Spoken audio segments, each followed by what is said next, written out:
Okay, it looks like we are live. So welcome everybody to the 29-minute hangout. Um, we do this every Tuesday, and because, as you know, it's only 29 minutes, so we don't waste a lot of time with introductions and all that kind of stuff. So I want to welcome you to the 29-minute hangout. I'm here with my partner and in crime, Chef Katrina, and we also have a very special guest tonight, Mr. Bill Pescosolido, and I know I can pronounce that because I'm Italian and I have a name that's similar to that, so it ties up people's tongues. Bill is from the just outside of the Dallas, or in the Dallas metro area, I guess you would say. But one of the top marketers, an internationally known speaker, and somebody who is, I know he's going to bring a lot of value to what we have to talk about tonight. But as you all know, this is kind of free form, so as you log in and as you listen to what we have to say tonight, feel free to post your questions in the question and answer or the chat, and we'll get your questions answered. Katrina, I'm going to let you handle any logistics right now, and then we'll bring Bill on, and we'll go from there. Yeah, guys, so jumping on in, 29-minute hangout, just real quick. When you start the screen at the top right-hand corner, you'll see 9 small squares within a box. If you click on that, it should open up for the Q&A portion. Ask questions, engage. We've got Bill here, and he is a master recruiter, master marketer, master father, master husband, just an all-out incredible seller gentleman. And you know what? I'm just excited to have you on here. Like, this is going to be a great hangout, and I'm done. So awesome. I love having you here. Let's go. Doug, your first question. What do we got? So, Bill, I mean, we've seen you speak at a lot of national events. I haven't gone outside of the country to hear you, but you've got a really powerful message that you have to share with people.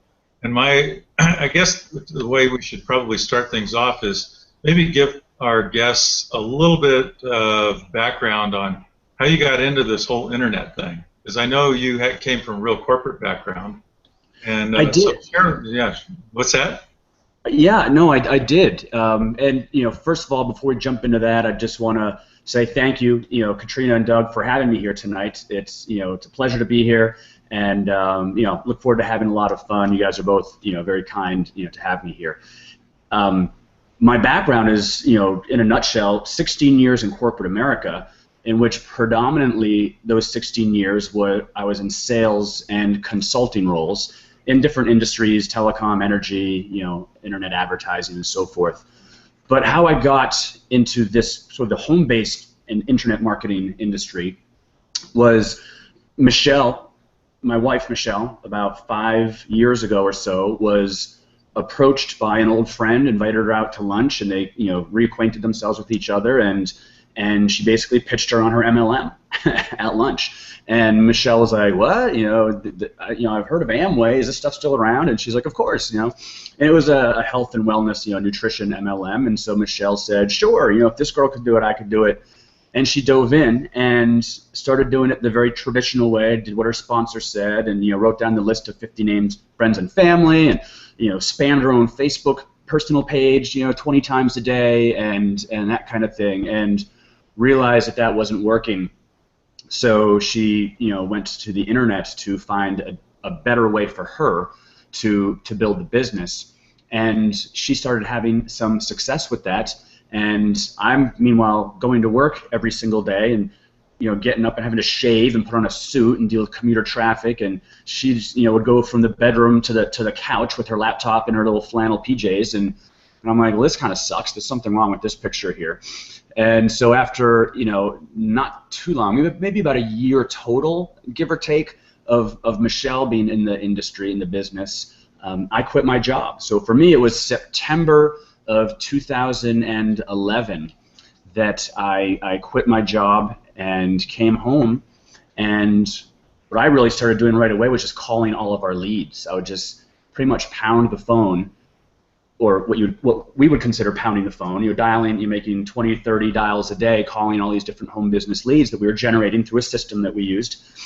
And that was really my role, and became really, really strong at talking to people and identifying their pain and trying to provide a solution for that pain. And as a result, we became really strong affiliates within this company, My Lead System Pro, which people may have heard of, and became the top affiliates, or amongst the top affiliates within that system, and we became the #1 recruiters in what was our MLM at that time. So back in like 2011, 12, 13, we were the #1 recruiters in that MLM, and it was really a combination of Michelle being very strong at generating leads, and then me being very strong at then closing those leads and converting. So kind of a dual-pronged approach, and it's worked very well for us.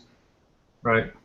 So, I mean, and this is really interesting because a lot of the people that we talk to, they come into the internet marketing arena through the MLM industry. Because I mean, people are looking for, they're looking for a way. How do I make some extra money? They're like you're in a, working in a corporate situation, and you're, having to get dressed and show up early, show up late, whatever it is, and go to work. And so they come to the internet, and then they find that there's other ways to generate income online. Michelle really became an expert at generating leads primarily. I mean, we know her as the Facebook queen, but you're now one of the top trainers in terms of recruiting and prospecting, recruiting, and closing, and that really translates both online and offline. Mm-hmm. And so I guess my question is, for people that are looking to make some extra income, and you've been in a few different MLM companies. So people they're looking to just to make some extra money, and they join an MLM company. What are some tips that you can give to people about that industry, the network marketing industry? Because things change all the time. They do, and things change all the time. One thing that has changed for Michelle and I specifically is our business model. While we're still very much in the home-based business arena, we're not affiliated with a traditional MLM, multi-level marketing or network marketing company anymore, and we haven't been for actually quite some time. We actually transitioned away from network marketing into more pure internet marketing, i.e. affiliate marketing, and our main biz op right now is more of a actual top tier affiliate internet marketing company. So, and that was just an evolution that Michelle and I made. That was what was right for us. So this is not a commentary on anything other than how our business has evolved and shifted. But you're right, things do change. So I would, for everyone watching tonight, I think first of all, it's especially within network marketing, it's easy to drink the Kool-Aid, so to speak. Be open. I guess be open-minded. Now, try to have a bit of a long-term vision if you can, right? If you can have a long-term vision, because if you want to be a traditional network marketer and you want to build your MLM in the traditional way, which is more of warm market and offline and so forth, that's great. That's fine if you want to do that. Or if you want to become a pure affiliate marketer and just sit behind your computer and never talk to anyone ever, just promote different offers, that's great if that's what you want to do, right? So there's no right or wrong way. There's no right or wrong business. There's no right. It's just what's right for you. And so really think about your own strengths. Think about what you're inclined towards, and also, like I said earlier, have a long-term vision. Be positive and assume that it's all going to work out well, right? It's all going to work out. You're going to be successful. And so think 6 months down the road, a year down the road, 5 years down the road, and assuming that it all goes well and is successful, how do you envision building your business then, right? So you might look at what you're doing right now specifically today, and you think, oh, this is what I got to do to make things happen. Okay. What I want you to do is instead think 3 years down the road or 5 years down the road, and assuming you're still in it, you're having success, it's all going well, how are you going to build it then? Meaning, what what are the means for your business growth? Are you still in 5 years going to be doing meetings at Starbucks and having home meetings? If so, great. Put yourself in a position where in 5 years you'll still be doing that. If you envision in 5 years that you'll just be running like Facebook pay-per-click ads and building a fan page and an online brand in that way, that's fine. Put yourself in a position now to get to that point. So really, don't just look at this right now as like, oh gee, how can I make a few extra bucks? Because I think if you're looking at this as how do I make a few extra bucks, you're not really building a long-term sustainable business. You're looking for a way to earn a few extra bucks. And if you want to earn a few extra bucks, go redeem some Coca-Cola bottles at the grocery store. Get a part-time job. Work a few more hours on the week. I mean, if that's really what you want to do is just earn a few more bucks, there's a lot of ways you can do that, and you're not trying to build an actual real thriving business to earn a few more bucks. And the other thing is that if you're just trying to earn a few bucks, you're going to operate your business and you're going to have conversations with people motivated by that. So, and what I mean, and I'll give you the best example I know. My biggest shift came, and when things really, I started really, what we would say what we kind of use the term crushing it. When I really started crushing it, was when I was calling our leads, and I had no preconceived agenda whatsoever. I wasn't trying to get them into this or recruit them into that or anything. I called them literally to be a consultant. I wanted to consult with them. I wanted to see what's up with you. What's going on in your world, Katrina? What are you doing for business? What are you struggling with? What would you need? What's the biggest thing you could have help with? If I could help you in one way right now, what might that be? So I'd had all these different questions. I'd peel away the layers of the onion, and I'd be like a doctor talking to the patients, right? Or a consultant consulting the business. I wasn't like the sales guy trying to earn a few bucks. And I think that the biggest problem in this industry is that people are just motivated on what do I need to do right now to get money, right? As opposed to what can I do right now to help people or build a long-term sustainable business. Does that make sense? It makes perfect sense. And actually it was tying in because in the back of my mind, I know you said you get on the phone a lot, you're talking to people. And we know we all kind of started in the network marketing realm. Like we all get in there, and I remember going to meetings and always going, what did you say to people? What did you say to people on the phone? So always the question comes up, what do you say when somebody answers, I don't have any money to do this? What was did you ever come across that kind of a comment with anything that you did? Sure. And so then I think. So we're talking about objections now, and yeah, a little bit of objections to whatever you're saying, or just like I don't have the money to do this. This isn't feasible. How would you kind of answer that? I guess. So one of the things that I learned is when you get an objection, instead of trying to, what I think most people do, is they feel they might get a little defensive, or they also might feel they have to provide the perfect rebuttal to the objection, right? And it's tricky to provide the perfect rebuttal to the objection, and that's where I think people struggle with objections because they're like, what do I say? How do I answer that? And I never would. I rarely would just answer right away. My first response, the first thing I'd always do to a objection is I would ask them a question. Right. So instead of just trying to scramble for the answer, I would ask a question. In the case of I don't have any money, I would say, well, what might you do about that? So what are you going to do to change that? Right. Now, here's the other thing: is that for the person that says I don't have any money, well, really, rarely is that ever true. It's just a convenient excuse, right? So if we really break down the walls and sift through the BS, if we really kind of acknowledge, okay, they actually probably do have the money, they just don't want to part with the money, right? So what does that really mean? What they're really saying is they don't really see enough value yet in what you have to offer to part with their money, not that they don't have the money. Or it means they're really not that interested. Because if they're going to say, nah, I don't have the money, well, then it probably means, translation, I don't really feel like doing this. I don't feel like changing my situation. I don't feel like building a business. I don't feel like joining you in the thing, right? And if that's the case, I don't want to drag that person in. I don't want to recruit or work with, or even sell something to someone if they're just going to quit in a week or get a refund or whatever the case is, or just be a drain on my time, be a time and energy suck, I don't want that person. So if they're throwing that out against me, I don't try to like answer it in a snazzy way and like, oh, what's the answer to that? Part of me is just like, then maybe this isn't for you. I'm looking to work with people who want this, not with people who are gonna, put up reasons why they shouldn't do it.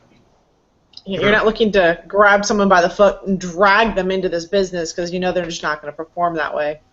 Exactly, and that's kind of where, if there is a black eye on network marketing or multi-level marketing, it's usually because people don't have a bad taste in their mouth for network marketing in general. They have a bad taste in their mouth towards network marketers who are like these, pushy, real super salesy, trying to say all the right things type people. And I mean, building a business, it's just simply not for everyone. I mean, come on.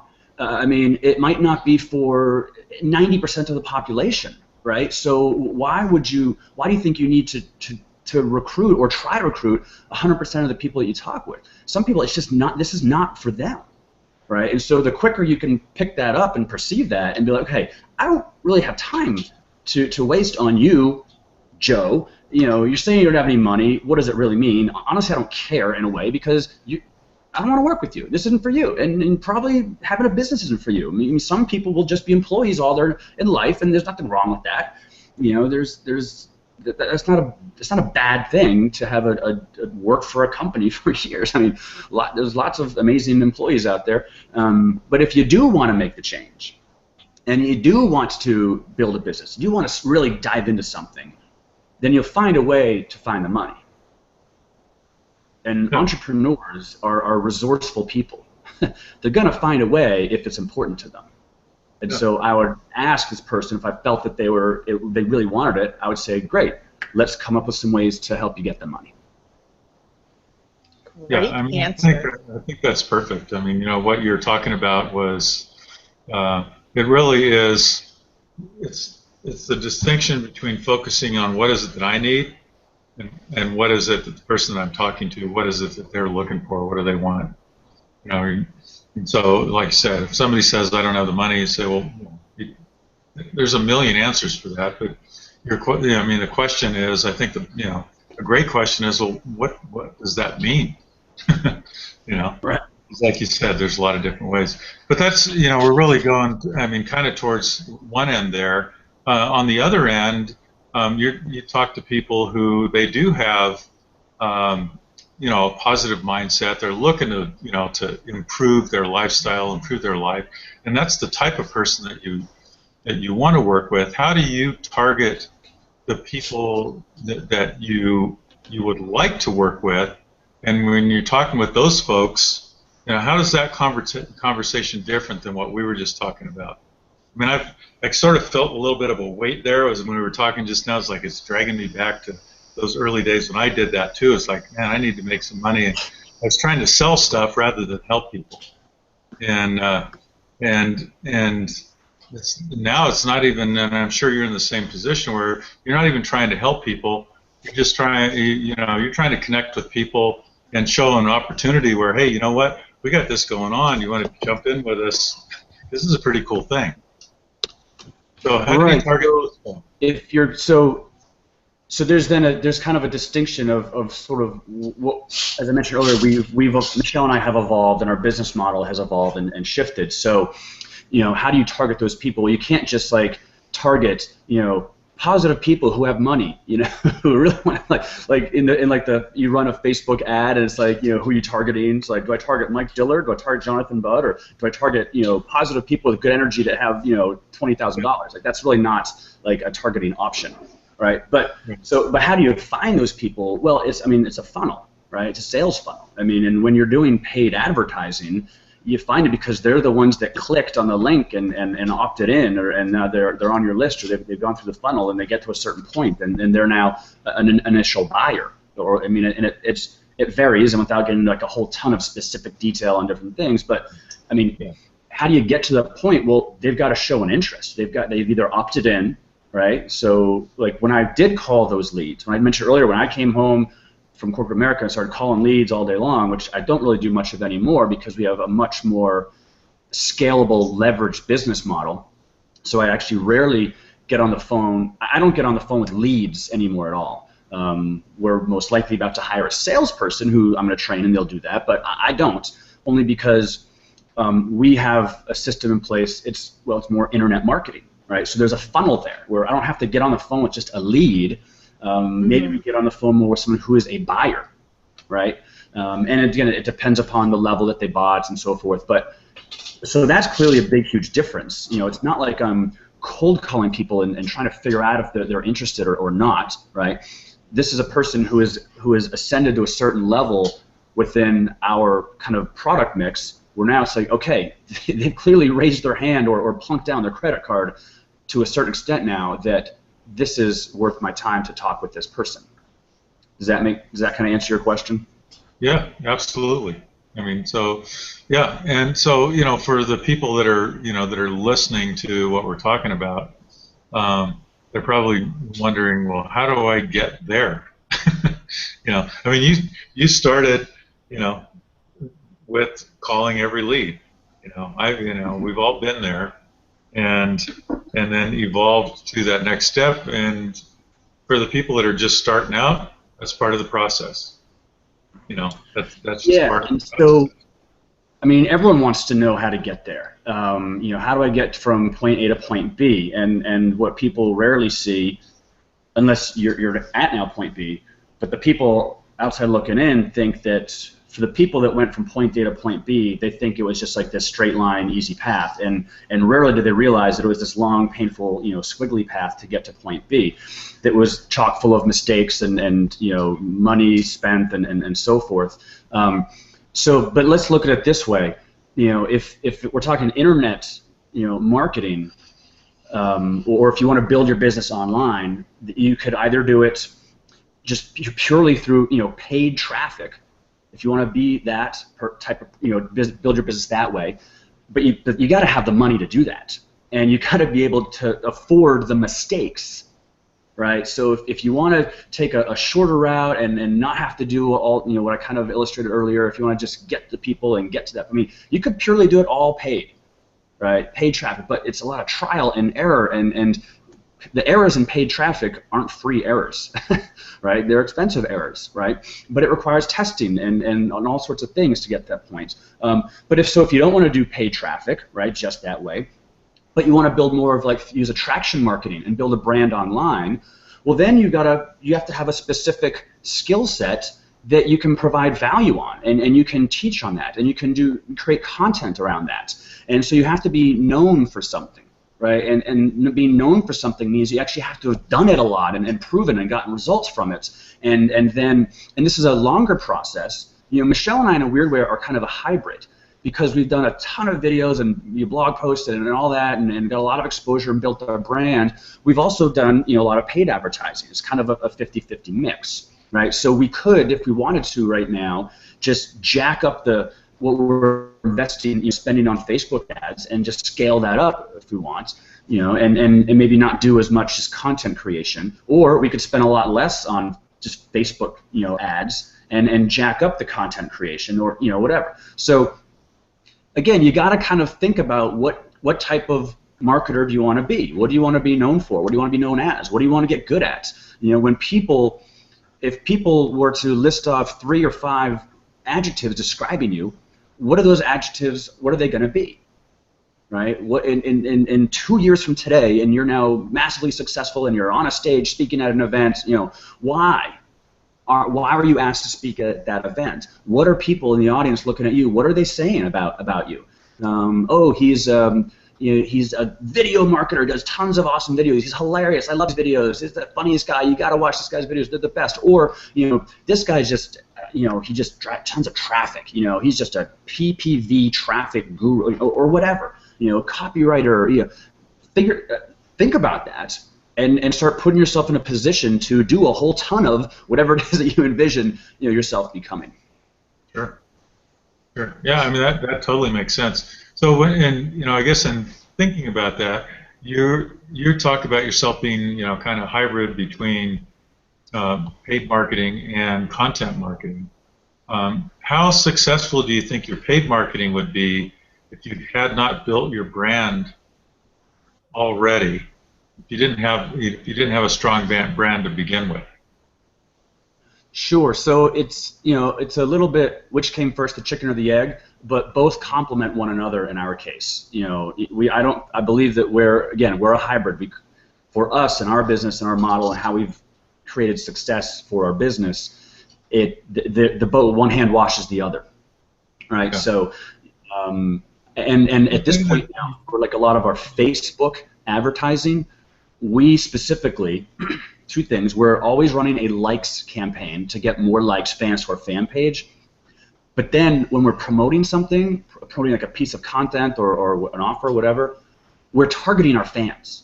Mm-hmm. Right? So we've eliminated the guesswork. We're not trying to think, who should we target? Should we target people that like Tony Robbins, or people that like beer, or people that like foie gras? We're not worried about that. We're targeting our fans. Right, because we're building up a brand with them, and we're providing value to them, so that when we then target them with a piece of content or an offer, whatever that we're promoting, they're already our fans. So, and presumably they already kind of at least know us, like us, trust us. So it takes all the guesswork out of that stuff. Absolutely, absolutely. So cool. Go ahead, Katrina. I have a question from the audience, and I guess this is kind of a bit back to like calling people. I know you guys do a lot of it, but the question was, do you check out your prospects on Facebook, like when you're talking to them or before you call them? This was just, do you go and check out find their profile on social media before you even have the conversation with them? When I was hot and heavy calling leads, like again, I'm dialing, maybe talking to 10, 15, 20, 30 people a day, making whatever 30, 40, 50 dials a day, I actually would not. To me, it was useless. It was just a waste of time, and it I would have been distracted on Facebook. So I would have seen that someone commented on something, and then my focus has shifted. So no, I'd actually shut down Facebook. I would shut off Facebook, and what I would do is I would just simply look at the area code. I would type in area code finder, so I knew where they were. All I cared about was what city or state they were in, so I could maybe make a connection and conversation of something that I knew about that city or state, and what time zone they were in, just so I could be mindful of what time it was wherever they were. That's all I cared about. Other than that, I let the conversation and the merits of it stand on its own. Who cares what they look like or what they posted on Facebook? Good answer. Cool. Like it. So we're coming down to a last minute here. What events or anything going on for you guys? Yeah. We have actually. Thank you for asking, Katrina. We have Michelle and I, as well as our good friends and now business partners, Kate and Andrew McShay. We are hosting our first live event. So it's called Traffic Mastery 180. Woohoo! It's here in Dallas. This is a 2-day live event where we are going deep into basically everything that we have learned for ourselves and apply in our own business. We're going to teach that. And if you want, you can go to trafficmastery180.com/go. So trafficmastery, 180.com/go to check it out. Here's the cool thing real quick. We're asking for a $200 deposit because we've got to book the rooms and hotel, but we're refunding that to you when you show up at the door. So when you show up and register, we refund your money back, so it's a free event. It's actually a free event once you're there. 2 days of pure value and training from the four of us. And that's going to be in Dallas. Technically Frisco, which is the city we live in, but just outside of Dallas, Texas. September 25th, 26th, 27th.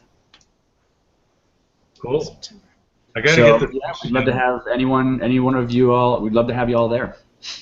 Awesome. Yeah, I'm gonna try to make that. I have a brand new granddaughter that just turned 1 month old who lives in Dallas now. So nice. Headed down in a couple of weeks. I'll have to see if I can make it back down to your event. But I gotta ask this question before this is over because I do this with everybody. And the question for you is, it's actually more of whatever it is, but it's tell us something about you that you've never told anybody else before. When I grew up, I did a lot of acting, like school plays, summer plays, church plays, whatever. When I was in 6th grade, I had the lead role in our school play, but I was actually the princess, not the prince. So my character's name was Princess Pinky.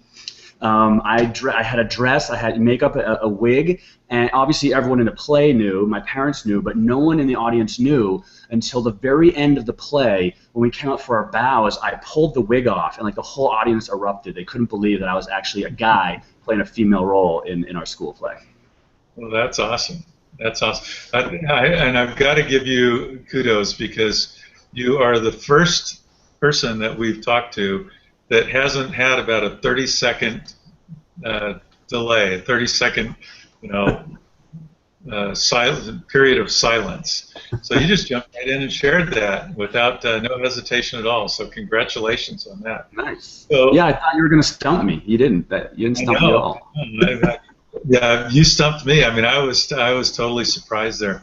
So tell me, before we sign off here, how can people find you, get in touch with you? We know about your event. So what's it? It's Traffic Mastery 180. Yep, Traffic Mastery 180 is the event. You can go to our blog, which is onlinewealthpartner.com. Michelle and I actually each used to have our own blogs. Now we've combined forces. And so it's onlinewealthpartner.com is our blog. We're pumping out content there just almost every day, just about every day. Or you can go to my fan page, which is Bill Pescosolido fan page, I think, on Facebook. Okay, awesome. Yeah. Well, thank you so much for being on with us. 21 minutes goes by in a hurry. It does. Thank you. And I hope your viewers liked this and had fun. And thank you guys so much. I had a blast here being with you guys. This was a good time. You got a lot of great nuggets in there. Thanks, Bill. I mean, you shared a ton with people, information there that a lot of stuff that you covered. Bill, Doug, I'm cutting you off. We're way over by like 2 minutes here. I'm cutting you off. So thanks, guys, for joining us here today on the 29-minute Hangout. If you guys enjoyed these Hangouts, who do we have next week, Doug? Do you know? I can't think off the top of my head. Not yet. Okay, we got a special guest next week for you guys.